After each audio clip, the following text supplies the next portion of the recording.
Hello and welcome to our video on inflation. Inflation is a topic that affects us all, but it can be difficult to understand. Today, we're going to break down what inflation is, why it matters, and how it can impact our daily lives. First, let's define inflation. Inflation is the rate at which the general level of prices for goods and services is rising, and subsequently, purchasing power is falling. In simpler terms, it means that things are getting more expensive over time. To measure inflation, economists use something called the Consumer Price Index, or CPI. The CPI measures the average change over time in the prices paid by consumers for a basket of goods and services. This basket includes things like food, housing, transportation, and medical care.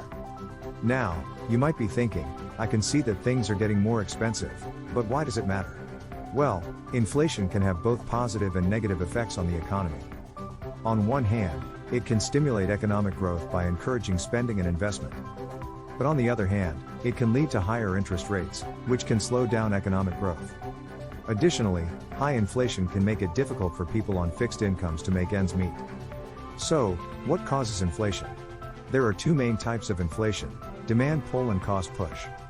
Demand pull inflation occurs when there is too much money chasing too few goods and services. This can happen when the economy is growing rapidly, and people have more money to spend. Cost push inflation, on the other hand, occurs when the costs of production increase, such as when there is an increase in the price of raw materials. An example of cost push inflation would be if the price of oil, a major input in many goods and services, increases, it will lead to an increase in the cost of production of those goods and services, and therefore, the prices of those goods and services will increase. An example of demand pull inflation would be if the government increases the money supply, it will lead to an increase in demand for goods and services, and therefore, the prices of those goods and services will increase. Now, you might be wondering, if inflation is so bad, why don't we just get rid of it? The answer is that a little bit of inflation is actually good for the economy. It keeps things moving and encourages spending and investment. That's why central banks, like the Federal Reserve in the United States, have a target inflation rate. In the US, the target rate is 2%. If the rate of inflation is higher than this, the Fed may raise interest rates to slow down the economy and bring inflation under control. In conclusion, inflation is an important economic indicator that measures the rate of increase in prices for goods and services.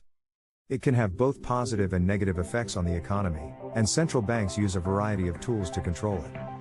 Keep in mind that high inflation can lead to an increase in the cost of living and can make it difficult for people on fixed incomes to make ends meet. Thank you for watching. We hope this video helped to clarify what inflation is and why it matters. Be sure to subscribe to our channel for more videos explained under 5.